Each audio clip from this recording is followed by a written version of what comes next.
विश्वास पहली बात। आस परिहरी, दूसरों से कोई आशा नहीं रखे। किससे क्या चाहोगे? ये क्या दे सकते हैं संसारी लोग? कोई ऐसा नहीं है जो मांगने में ना उतारू हो, सब मांग रहे हैं। अगर मांगना ही है तुमसे तो ऐसे से मांगो जहां से मांगना मिट जाए, वो केवल भगवान, केवल भगवान। भगवान के सिवा अन्य से किसी मांगने से हमारा मंगतापन नहीं मिटेगा।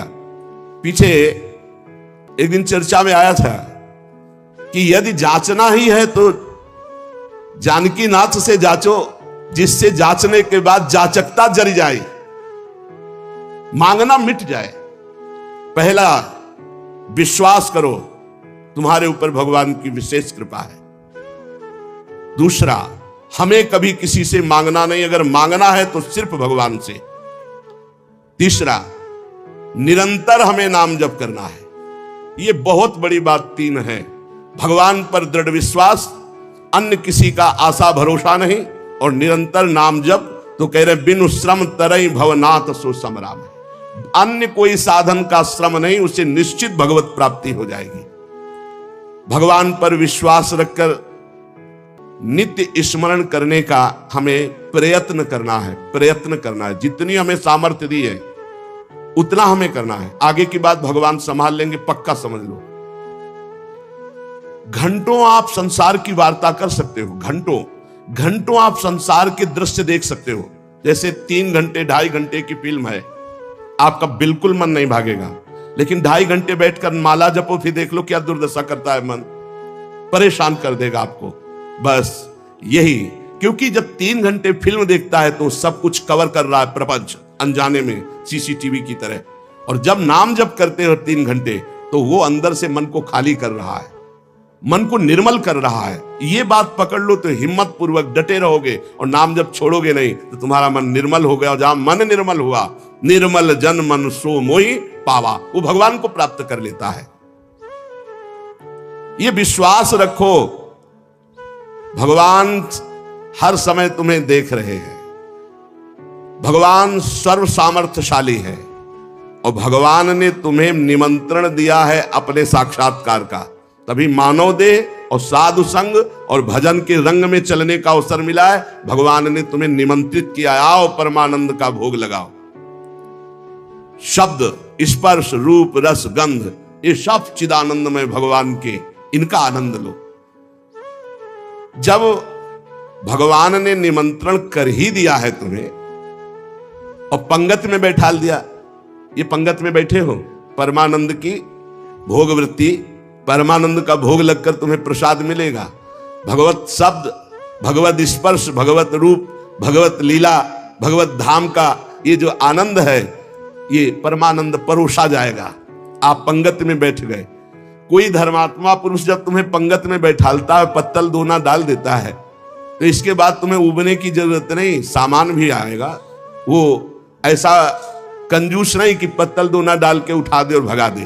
तो भगवान ने तुम्हें बुलाया, वृंदावन आए, सत्संग सुनाया, अपने मार्ग में चलने का उत्साह दिया, तो भगवदानंद की प्राप्ति भी उन्हीं की कृपा से होगी। तुम चिंता मत करो। एक और तुम्हें बात बता दे खास, यदि भगवान के आश्रित हो गए हो, अंदर से दृढ़ भरोसा भगवान का, और निरंतर भजन भी नहीं होता, तो आपको निरंतर भजन का ही फल मिलेगा। जैसे कोई आदमी लेबर को लिवा लावे, अब भाई शाम तक के कितने लोग? बोले 500 रुपए।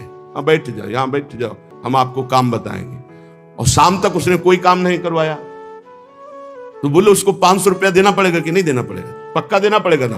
तो भगवान को भगवत प्राप्ति करानी पड़ेगी। बुलाया है हमको, श्री राधिका कृपा बिनु सबके मनन अगम में श्री जी ने वृंदावन बुलाया है। जिनको वृंदा विपिन है कृपा तिन्हि की होए, तभी तो यहां आ पाओगे। सत्संग सुनाया, क्यों सुनाया सत्संग? हम फंसे थे संसार में, फंसे रहने देते, क्यों सुनाया? संसार का राग हटवाया सत्संग के द्वारा, क्योंकि वो मिलना चाहते हैं आपसे। इतना जब कर दिया तो अब आप अंदर से भगवान की शरणागति स्वीकार करो। अंदर से भगवान का आश्रय स्वीकार करो। भजन की कमी भी होगी तो भी भगवत प्राप्ति हो जाएगी। जैसे वो 8 घंटा काम करने वाले को 500 मिलते हैं, पर वो काम नहीं करवाया, 8 घंटा बैठाले रहा, तो बैठाले रहने के 500 रुपया उसको देने पड़ेंगे, कानूनी देने पड़ेंगे। ऐसे ही भगवान को भगवत प्राप्ति करानी पड़ेगी। काहू के बल भजन को, काहू के आचार और व्यास भरोसे कुंवर के सुवत पाँव। आपने बुलाया है हमको, अगर आप ना घसीटते तो हम जैसे थे संसार में, देखो संसार में अपने आप में सब रमे हैं, वैसे ही हम भी रमे थे। आपने घसीटा, जब आपने घसीटा तो भगवत प्राप्ति आपको करानी ही पड़ेगी। ये हमको कहने की जरूरत नहीं, वो सत्य सच्चिदानंद है, वो करवा ही देंगे। परंतु अपने को अपने विश्वास में अटल रहना चाहिए। कल एक साधक प्रश्न कर रहे थे कि कई वर्ष नाम जप करते हो गए, अभी विकार नहीं गए, तुम कई वर्ष की बात करते हो, 2-4 वर्ष की बात करते हो। जब तक भगवत प्राप्ति नहीं हो जाती तो ये विकार धीरे धीरे कम होते हुए चिंगारी रहते हैं, खत्म नहीं हो जाते। ध्यान रखना है, हम पूरी बात अपने अनुभव की कह रहे हैं। ये चिंगारी रहते हैं, छोटे छोटे बिंदु, और अगर फूस मिल जाए तो चिंगारी को ज्वाला बनने में देर नहीं लगती। भ्रम में मत रहना, बिना भगवत साक्षात्कार के निर्विकार स्थिति नहीं होती। निर्विकारता दिखाई देती है, पर रहते हैं विकार छोटे छोटे बिंदुओं में, और जहां उसको संयोग मिला तो सिंधु होने में देर नहीं लगती। इसलिए आजीवन सावधान। भगवत प्राप्ति के लिए अन्न जल त्यागने की आवश्यकता नहीं है।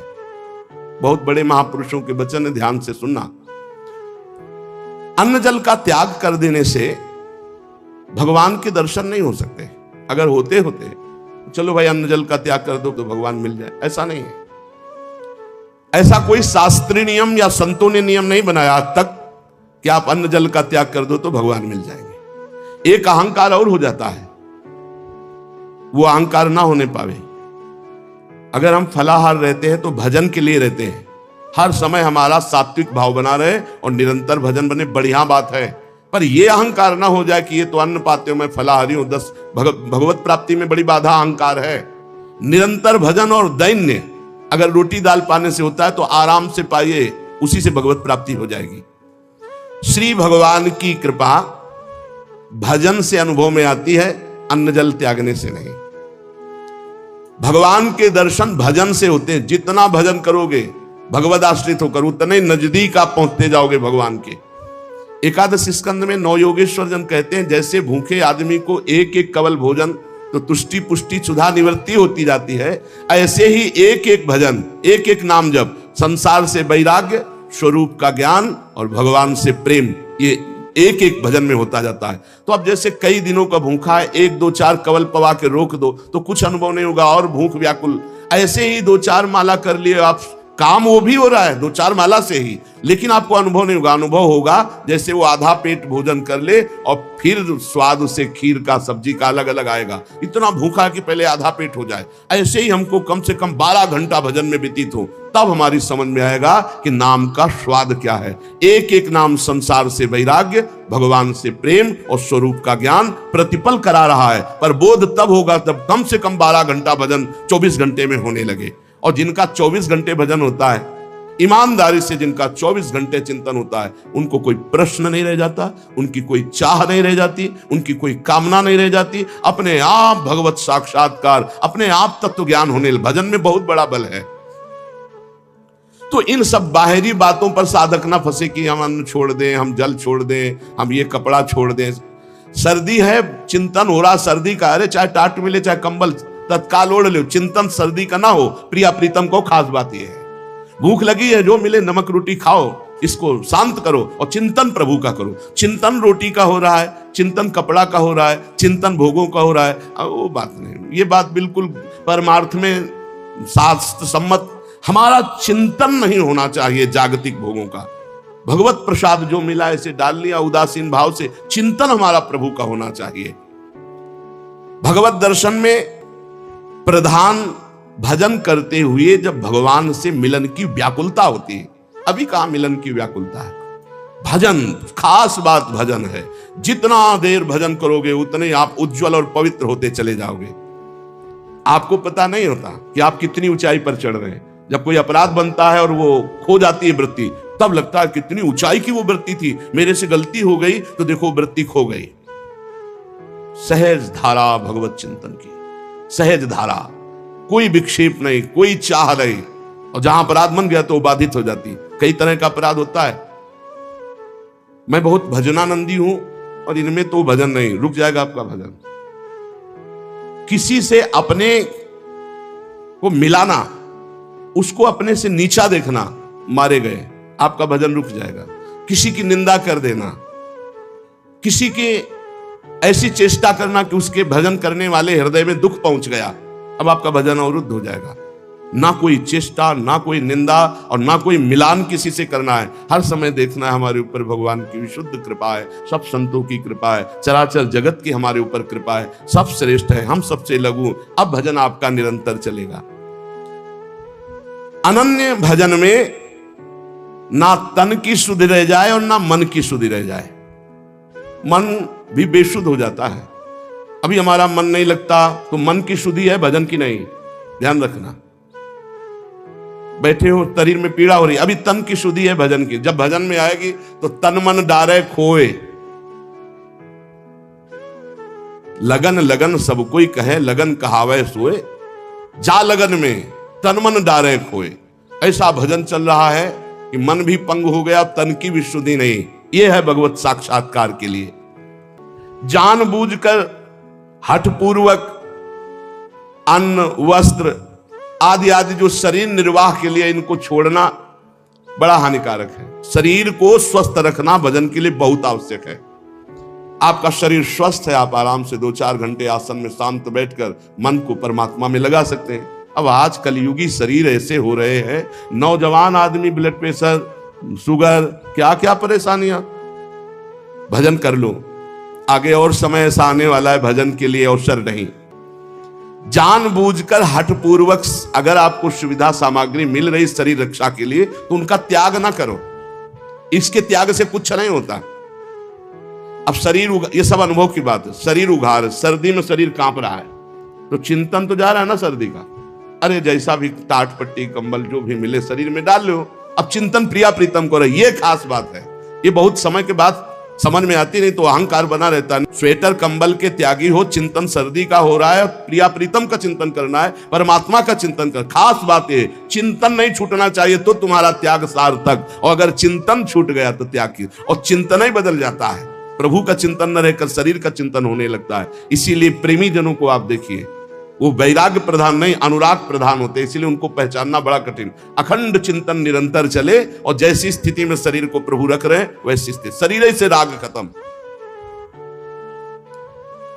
आप निरंतर भजन करें, भगवान के दर्शन की भी मांग ना करें तो भी भगवान को दर्शन देना ही होगा, अपने आप देना होगा। आप पुकारें, आप भजन करें। भगवान दर्शन किसको कब और किस साधना से देते हैं, आज तक कोई नियम नहीं है, कोई नियम नहीं। वो कहो अभी आपको दर्शन दे दे, उनके लिए क्या है। इसीलिए तो भगत मस्त हो जाता है जो भगवान की शुद्ध भक्ति करता है, कि जब चाहेंगे करुणा निधान निहाल कर देंगे। प्रभु के लिए कोई नियम नहीं है। भगवान जब जहां जिसके ऊपर कृपा करे, बहुत भगवान कृपालु हैं। और आज तक जिनको मिले हैं वो बहुत सरल सहज स्वभाव वालों को मिले। ये जितनी बुद्धि लगाने वाले लोग हैं इनको बहुत दौड़ना पड़ता है, और जो सहज सरल होते हैं भगवान उनको मिल जाते हैं। भगवान जिनको मिलते हैं कैसे होते, सरल चित्त, संत सरल चित्त जगत हित, जान स्वभाव सने। बहुत सहज इनका स्वभाव, कोई छल कपट नहीं, चित्त में निरंतर भगवत स्मृति। भगवान मिले मिलाए हैं यार, भगवान अंदर ही बैठे हैं, वो सब देख रहे हैं। जब भगवान से चित्त जुड़ जाता है, निरंतर भगवत स्मृति होती है, तो भगवान बिना प्रार्थना के आके दर्शन दे जाते हैं।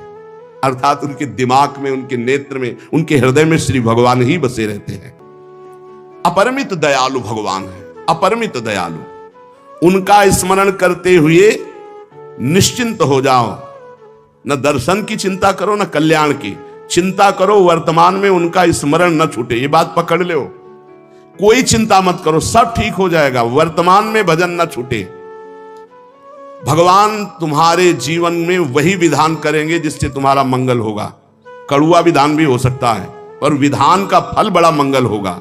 ऐसा निश्चय करके शांत हो जाओ, चिंता मत करो, भय मत करो। श्री भगवान की कृपा को देख देख कर तुम रुदन करोगे आनंद में, ऐसे वो कृपालु है।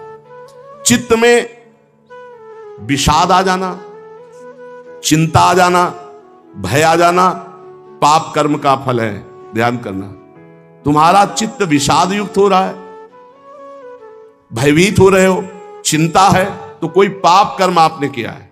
वर्तमान में भजन करने वाले को भूतकाल का पाप कर्म चिंता शोक भय नहीं दे सकता, पक्का विश्वास रखना। वर्तमान का पाप चिंता शोक भय देता है। इसलिए भगवान के चिंतन का ऐसा तारतम्य बनाओ कि कोई पाप संकल्प ही न बने, कोई पाप कर्म ही न हो, कोई वासना ही न हो। महापापाचार्य, पापाचरण करने वाला बोले नहीं, महापापाचरण करने वाला और निरवधि, कोई सीमा नहीं है कि कितना पाप कर, पाप में ही रहता है। असीम पाप करने वाला, निरवधि असीम पाप करने वाला। महादुर्मति सते, सैकड़ों प्रकार की दुर्मति है, दुर्मति, कुमति, जो नाना प्रकार के असत आचरण कराती है, ये सबके अंदर रहती है दुर्मति। किसी को भजन सत्संग के प्रभाव से बहुत कम मात्रा में असर में आती है, और जिनको सत्संग नहीं मिला, भजन नहीं हो रहा, तो दुर्मति का ही राज्य रहता है, वो समझ नहीं पाते। सुमति तो किसी किसी के हृदय में जागृत होती है। महापापाचारी है और सैकड़ों प्रकार की दुर्मति के द्वारा असत कार्य करने वाला है। और महाकाम क्रोधाद्यति परवसे दंभ वपुसी, गजब कर दिया। कामी नहीं, महाकामी है, क्रोधी है, इंद्रियों के परवश है और दंभ धारण करता है भक्ति का, नाटक करता है भक्ति का। ना सत्संग, सत्संग से भी मतलब नहीं रखता, सत्संग में भी नहीं जाता। महाधर्म विमुखे, धर्म से भी विमुख हो गया है। पर कहीं उसको ये बात समझ में आ जाए कि अब मेरा कल्याण तो सिर्फ भगवान के धाम में ही आश्रय लेने से होगा, और वृंदावन धाम का आश्रय आवास स्वीकार कर ले और अनन्य हो जाए वृंदावन का, तो ऐसे का भी परम पद पर आरूढ़ होना निश्चित है, निश्चित। ये बड़ी गजब की बात है। साधनहीन, पापाचारी, सैकड़ों प्रकार की दुर्मति वाला, महाकामी, क्रोधी, दंभी, पाखंडी है, सब दोष हैं। पर उसने एक नियम ले लिया कि अब आजीवन वृंदावन वास करेंगे, अब हमसे कुछ होने वाला नहीं। तो निश्चित उसको सत्संग मिलेगा, निश्चित रजरानी की कृपा से उसका परिवर्तन होगा, और यहां शरीर छूटा तो परम पद को प्राप्त होगा। ये धाम की महिमा है, ये अमोघ है। धाम का प्रभाव अमोघ है, विश्वास कर लो। ये कलिकाल है, साधन बल से भगवत प्राप्ति होना बहुत कठिन है। श्री चरणों का आश्रय, धाम आदि का वास आश्रय, यही हमें भागवतिक माहौल में रखकर भजन प्रभाव से श्री जी से प्रीति करा देगा। ऐसे जगत में यदि हम प्रियालाल से विमुख है, धाम आदि का आश्रय नहीं लिए, तो देख लो ऐसी माया फैली हुई है, पूछो मत। श्री विग्रह भगवान के अर्चावतार के सामने सर झुकाना, संतों के सामने सर झुकाना, गुरु के सामने सर झुकाना, माता पिता के सामने सर झुकाना, ये तो हमारे सनातन धर्म की बहुत प्राथमिक स्थिति है, नहीं रह गई। कुछ जो सत्संगी हैं, श्री विग्रह को देखा तो प्रणाम, संतों को देखा तो चलते फिरते भगवान के मंदिर है प्रणाम, माता पिता प्रातः काल उठ के रघुनाथा, माता पिता गुरु नामे माथा। साधारण सनातन धर्म की रीति नहीं रह गई। फिर भक्ति रीति, फिर नियम निष्ठा, फिर अध्यात्म की ऊंचाई, तो बहुत दुर्लभ बात है। कैसा भी व्यक्ति क्यों न हो, अगर भगवत प्राप्ति करना चाहता है तो ना धामवास हो पावे तो एक दो दिन के लिए, महीना दो महीना में जरूर आ जाओ। इससे आपकी आध्यात्मिक पावर शक्ति बढ़ेगी, आपका उत्साह बढ़ेगा, आपको भगवत प्राप्ति की लालसा मिलेगी।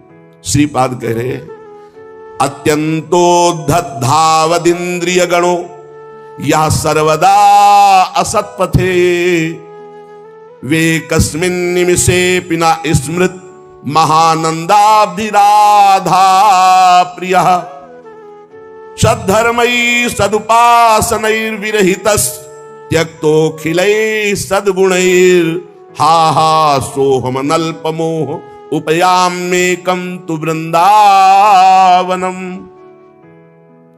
हा हा, ऐसे का कैसे कल्याण हो सकता है? अत्यंत उद्धत धावत इंद्रिय गणों, बड़ी उद्धत होकर प्रचंड बलवान इंद्रियां और मन ये भोगों में भाग रहे हैं। सब कोई देख लो, बहुत धोखेबाज हैं, दोस्ती का वादा करके दुश्मनी का काम करते हैं।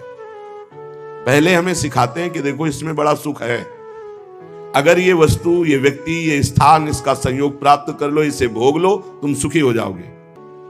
जीवात्मा इनकी सलाह में आ गया है, इसलिए बंधन को प्राप्त हो गया। नहीं तो निर्मल है, इसमें कोई विकार नहीं है, चैतन्य घन है, ये तेजो स्वरूप, इसको कोई बांध नहीं सकता। पर सुख के लोभ से बंध गया। हमारा बंधन क्या है?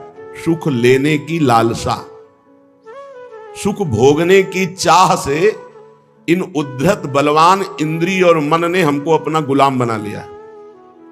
चाहे जितने विद्वान हो, चाहे जितने पढ़े लिखे हो, चाहे जितना सत्संग सुनो, चाहे जितना प्रवचन कर ले, अगर भजन नहीं है, खास बात समझ लेना, तो ये इंद्रियां मन बहुत प्यार से फंसाते हैं। हमें उस समय विवेक से काम लेना चाहिए कि ये भोग तो सारा जगत भोगता है। अय मन, अय इंद्रिय, अब नहीं, अब तो हम प्रभु के चरणों की प्राप्ति के लिए चल पड़े, अब असत क्रिया नहीं। पर उस समय विवेक काम नहीं करता, बुद्धि ये सलाह देने लगती, चलो कुछ 5 ही मिनट की तो बात है, फिर भजन कर लेना, यमुना स्नान कर लेना, अमुक पाठ कर लेंगे, पाप नष्ट हो। ऐसे साधकों को भ्रष्ट करते हैं। संसारियों को तो जो गिरे हुए हैं उनको क्या गिरना, लेकिन जो अच्छे हैं, चलना चाहते हैं, उनको भी अत्यंतोद्धत धावत इंद्रिय गणों या सर्वदा असत पथे। ये इंद्रियां, ये मन ऐसा मिठास पैदा करते हैं कि जीवात्मा स्वीकृति दे देता है, चलो। अब वो बेचारा इंद्रिय और मन के उसमें फंसा हुआ दुर्गति को प्राप्त होता है। नरक आदि भोगना, जेल भोगना, ना कुछ तो अंदर जलन पैदा हो गई, अशांति, चिंता, शोक, भय। पक्का समझ लेना, जब तक ये इंद्रियां और मन सुख का प्रलोभन देकर तुमसे दस्तखत कराते रहेंगे, स्वीकृति